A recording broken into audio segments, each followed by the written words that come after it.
einem Volk, in einem Glauben an Adolf Hitler zur Verfügung stellte. Ich konnte als deutscher Soldat nur in den Dienst der Abwehr jener zerstörenden Kräfte mich stellen.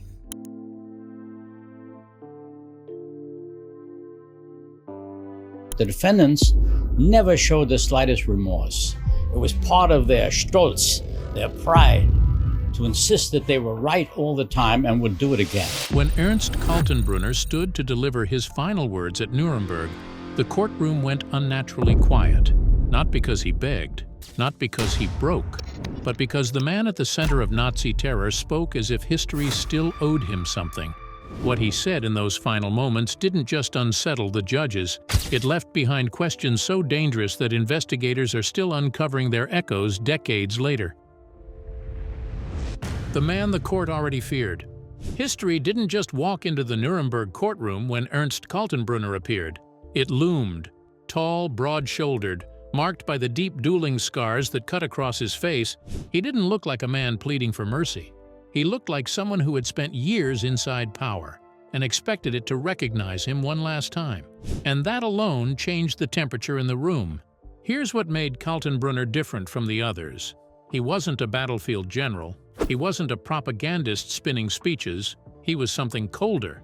As head of the Reich Main Security Office, he sat at the nerve center of Nazi Germany's internal control system. Intelligence, political policing, surveillance, arrests, deportations. All of it converged through the RSHA. If the Third Reich was a machine, this was its central processor. And Kaltenbrunner was the man overseeing it during the war's most brutal years. That mattered deeply at Nuremberg. Prosecutors weren't just trying a man. They were testing whether a system could be held accountable through its architect. Observers noticed something unusual almost immediately. Judges leaned forward when Kaltenbrunner spoke. Translators paused. Reporters wrote more carefully. This wasn't curiosity, it was caution. Everyone in the room understood that this defendant knew how power actually worked behind closed doors. And here's the chilling part. Unlike other defendants who unraveled under pressure, Kaltenbrunner didn't flinch. No shaking hands, no raised voice, no emotional cracks. He spoke in clipped, legalistic phrases, as if he were still managing a file, not defending his life. Some journalists later said it felt less like an interrogation and more like listening to a man still briefing his superiors. There's a theory historians still debate quietly, that Kaltenbrunner believed, right up until the end, that the sheer complexity of the Nazi system would protect him, that if responsibility was spread wide enough it would collapse under its own weight. After all, the RSHA produced mountains of paperwork. Orders flowed downward, reports flowed up. He may have believed the fog of bureaucracy itself was his shield, and maybe that explains the confidence. He didn't arrive at Nuremberg expecting forgiveness. He arrived expecting recognition. Recognition that systems act, not men. Recognition that authority diffuses guilt. Recognition that history, like bureaucracy, could be managed. But this courtroom wasn't built for management. It was built for judgment. And as Kaltenbrunner stood there, scarred, composed, unwavering, one question hung heavier than any evidence already submitted. If the man at the center of the machine claimed innocence, then who exactly did history expect to speak for the dead? And that question was about to get an answer no one in the room expected. The hidden telegram that almost changed everything. Long before Ernst Kaltenbrunner stood in that courtroom insisting on his innocence, a message had already started circulating behind closed doors, one that historians would later describe as the ghost in the wires. It wasn't a confession, it wasn't an order, it was something stranger, a telegram, buried in the mountain of Nazi communications. That hinted Kaltenbrunner may have once tried to sabotage the very system he helped build, or at least that's how some interpret it. The document was flagged during post-war intelligence reviews, just a single transmission, unsigned, sent in the final chaotic months of the war. It was routed through Prague, then Vienna, and finally intercepted near the ruins of Berlin. What it contained wasn't a blueprint or list of names, it was a warning. A coded message indicating that the actions of the RSHA have exceeded containment and internal intervention is no longer optional. No names, no sender. But here's the twist. The encryption key matched those used by Kaltenbrunner's security staff. For decades, researchers have debated its origin. Some say it was planted as a form of misdirection, a classic intelligence move meant to cloud responsibility. Others believe Kaltenbrunner, seeing the war unraveling, may have attempted to position himself as a would-be reformer, someone who could later claim, "I tried to stop it from within." And here's where it gets even weirder. According to Allied analysts who debriefed captured Nazi couriers, there were rumors that Kaltenbrunner had ordered the message to be destroyed. Yet a carbon copy was hidden by an RSHA archivist, terrified of being prosecuted himself. To this day, no one knows for sure if Kaltenbrunner authored that message, but the existence of the telegram and the fact that it used codes known only to his inner office shook investigators at the time. If he had tried to intervene, it would challenge the prosecution's depiction of him as cold, complicit, and unwaveringly loyal to the Nazi machine. But if it was staged to look like dissent, then it revealed something just as dangerous: that even the men who built the system were already thinking about how they'd rewrite their place in history. Did Kaltenbrunner try to protect himself with a fabricated paper trail? Or was it a last-minute act of conscience buried under layers of code? The secret visit to Mauthausen. There's one account, buried in post-war depositions, that still rattles researchers today. It comes not from an officer, not from a politician, but from a medical orderly who worked near the Mauthausen concentration camp in Austria. His testimony was barely mentioned during the main Nuremberg proceedings. Yet if it's true, it exposes a hidden crack in Kaltenbrunner's carefully maintained story and suggests that he may have witnessed the horror directly, despite claiming he never set foot in a camp. According to the statement, sometime in late 1943, a black staff car pulled into the restricted perimeter outside Mauthausen. No insignia, no escort, just one man in a long overcoat wearing dark gloves and a peaked cap. The guards didn't speak, they just opened the gates. The witness, a low-ranking medical technician assigned to assist visiting doctors, said the man walked with confidence, like he knew the layout. He described the scars on his face. He didn't recognize the visitor by name, but years later, when shown a photo during interrogation, he pointed directly at Ernst Kaltenbrunner. If that moment happened, it tears a hole through Kaltenbrunner's most repeated defense. "I never visited a concentration camp. I only heard of them after the war." Yet Mauthausen was in Austria, his birthplace. And more importantly, it was under the direct administrative influence of the RSHA, the office Kaltenbrunner led. The witness also remembered something chilling, that the visit wasn't about inspection, it was about testing. A team of doctors had been requested to study extreme exhaustion, using prisoners as subjects. It was pitched internally as medical endurance studies, and Kaltenbrunner, according to this account, wanted to see the data in person. No paperwork confirming the visit was ever recovered, but portions of RSHA communication logs from that week mysteriously disappeared. Investigators noted that several pages of call logs, travel authorizations, and visitor rosters from that exact time period were torn out or blacked over, only at Mauthausen. What was he doing there? Was it a single unrecorded visit? Or was this the moment Kaltenbrunner realized the system he managed wasn't theoretical? It was physical, bloody, and far too real to deny. The letter that never reached Nuremberg. Just when you think every scrap of evidence had been pored over, cross-examined, or destroyed, a forgotten envelope turned up in a Czech monastery. Not during the trial, not during the occupation, but decades later, inside a locked wooden box in the back of a private library. And what it contained could have redefined how we understand Ernst Kaltenbrunner's final days. The letter was handwritten, unsigned, and dated just 2 weeks before his sentencing at Nuremberg. It was addressed not to the court, not to a lawyer, but to Bishop Alois Hudal, a name that barely shows up in most schoolbooks, but one that historians know very well. Hudal was the Austrian cleric later linked to organizing escape routes, rat lines, for former SS officers. Some even say he helped Eichmann flee to Argentina, but this letter, if authentic, could mean Kaltenbrunner tried to secure a different kind of escape. The message was personal, not legal. It was a plea cloaked in theology. Only the law of man condemns, it reads, but divine order understands duty. The writer claims to have served the fatherland as instructed. and speaks of regret for results, not intentions. Then comes the chilling line. If my voice is silenced, let my papers speak for me. They remain hidden in the red chamber behind the coat of arms. Here's where it gets strange. No red chamber has ever been found, but investigators combing through Kaltenbrunner's old estate in Altaussee, Austria, discovered a sealed wine cellar beneath a now demolished hunting lodge. The walls were covered in faded red paint, but the lodge had burned down in the early 1950s, long before this letter was ever known to exist. Coincidence? Or was this Kaltenbrunner's final breadcrumb? Scholars still debate the handwriting. Some say it matches Kaltenbrunner's earlier journal entries. Others claim it was forged by sympathizers trying to muddy the record.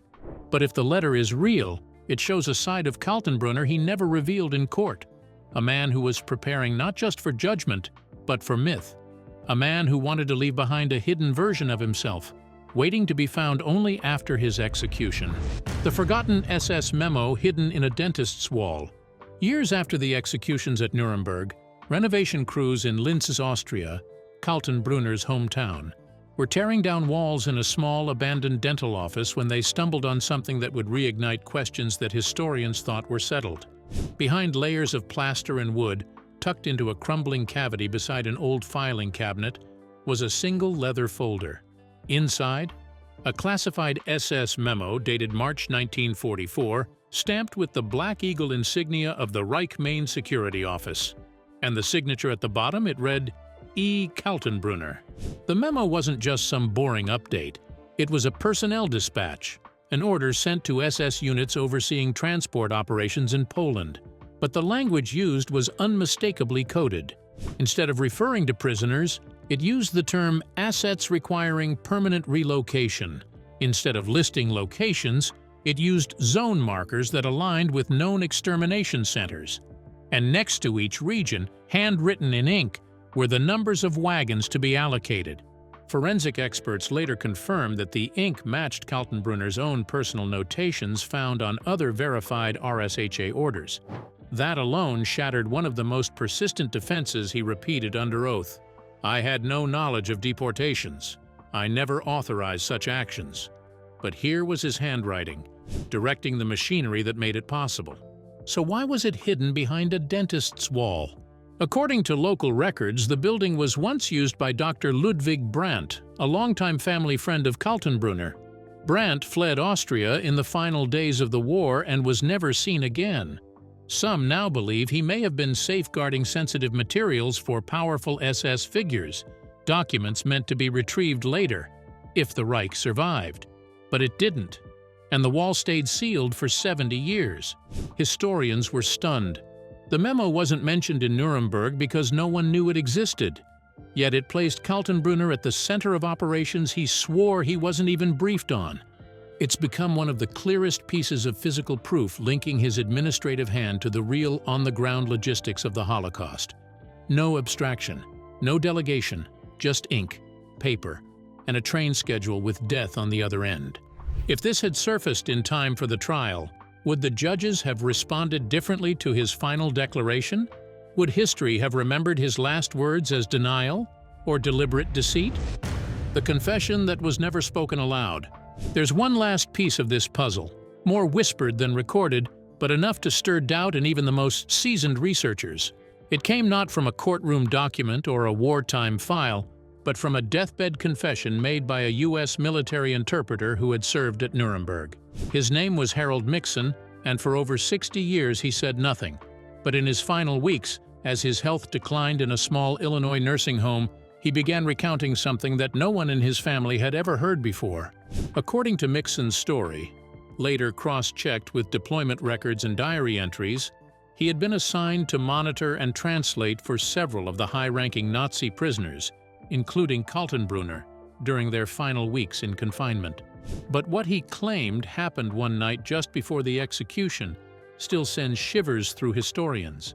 A private conversation off-record between Kaltenbrunner and a Catholic chaplain who had come to offer last rites. Mixon, positioned nearby and fluent in German, allegedly overheard what he believed to be a quiet but devastating admission. Kaltenbrunner, knowing the end was near, reportedly said, "If I tell the truth now, I bring down the dead with me. Let history carry the burden, not my voice." He then added something even more cryptic. "There are things we did that even God doesn't know how to forgive." This moment was never documented in court transcripts. No official record confirms the exchange, and the chaplain, identified in Mixon's notes only as Father D, left no statement. But decades later, the interpreter's daughter submitted her father's personal journal and wartime effects to a Holocaust research center in New York, and that line stood out, circled, underlined, and annotated. "There are things we did that even God doesn't know how to forgive." Now, is this verifiable testimony? Not exactly, but it's the kind of detail that reshapes how we look at Kaltenbrunner's unshakable denial. Because if true, it means that even as he stood before judges and claimed honor, and even as he delivered his last words with calculated control, he may have already confessed, just not in public. The alleged pact at Weivelsburg Castle. Just when historians thought they had exhausted every angle of Ernst Kaltenbrunner's past, a long-dismissed theory started gaining traction again, this time fueled by newly declassified documents and a forgotten photograph recovered from deep inside the Weivelsburg SS archive. It suggests that Kaltenbrunner may have been part of a secret pact made not in Berlin or Vienna, but inside the eerie, torchlit halls of Himmler's Weivelsburg Castle, the ceremonial center of the SS cult. What makes this theory chilling isn't just the location, it's what allegedly happened there. According to multiple testimonies gathered during post-war interrogations, many of which were buried or redacted due to their bizarre nature, Weivelsburg wasn't just a symbolic fortress. It was where top SS officers engaged in oath rituals, sealed pacts, and initiated ideological programs meant to bind loyalty beyond law or state. These weren't rumors. Even Himmler himself called it the center of the world in SS cosmology, and Kaltenbrunner, unlike many others, was reportedly present at 2 documented gatherings held there between 1942 and 1944. But here's where it gets strange. A photograph surfaced in a private German collection in 2019. It shows a group of men standing in a stone chamber beneath a massive black sun symbol etched into the floor. One of them, tall, scarred, and unmistakably grim, is believed to be Kaltenbrunner. The image was authenticated by experts at the German Federal Archives, and while no names were written on the back, the body language and positioning hint at more than ceremony. This wasn't just a photo op, it looked like a signing. Supporting this, a declassified OSS, Office of Strategic Services memo dated July 1945, now available through the U.S. National Archives, includes a field agent's report quoting a captured SS adjutant. There was a vow at Weivelsburg. Kaltenbrunner was there. They swore not just to serve Germany, but to guard secrets even beyond death. Was this just esoteric Nazi mysticism? Or was Kaltenbrunner bound by something deeper than state loyalty? A doctrine that explained why, even in court, he remained calm, cryptic, and controlled. Some believe this pact was psychological, designed to lock in obedience through ritual. Others suggest it involved hidden archives, coded communications, or escape protocols meant for a world after defeat. But if true, it may explain one thing: why so many records tied to Kaltenbrunner's direct actions were missing, buried, or sealed in strange places. The Vatican connection no one wanted to admit. Just when the Nuremberg archives seemed fully drained of surprises, a classified U.S. Army report declassified in the late 1990s hinted at something far stranger: a trail from Kaltenbrunner to the Vatican. Not metaphorically, literally. The report, originally marked Eyes Only, was authored by Army Counterintelligence Corps agents stationed in post-war Italy. It described a pattern of movement involving several high-ranking SS officers in the weeks following Germany's surrender, some of whom had brief contact with intermediaries inside the Roman Curia, the Vatican's governing body. Among the names listed as of interest, Ernst Kaltenbrunner. Here's where it gets bizarre.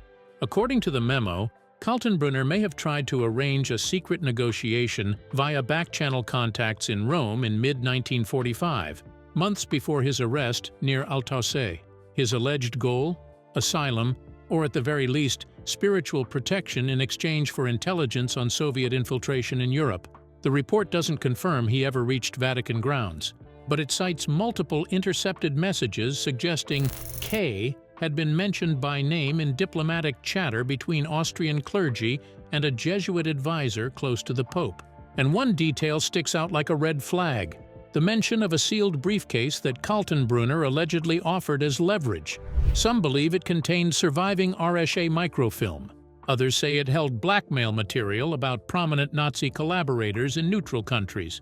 The Vatican never confirmed the meeting, and to this day, church historians either dodge the topic or classify it as unsubstantiated rumor. But there's more. A Swiss customs report from May 1945 references a high-ranking German operative attempting to cross into Italy near Lugano with forged Red Cross documents. The name on the papers? Dr. Ernst Keller, a known alias reportedly used by Kaltenbrunner during the collapse of the Reich. He never made it across the border. Days later, he was captured by U.S. troops hiding in an alpine hut. But the question remains, why was he heading south? Toward the Alps? Or toward Rome? If even part of this is true, it suggests Kaltenbrunner wasn't just thinking about legal defense. He was considering something bigger, rebranding himself as an asset in the coming Cold War. And he was willing to reach into the heart of one of the most protected institutions in Europe to do it. Click on the card on screen, and don't forget to subscribe.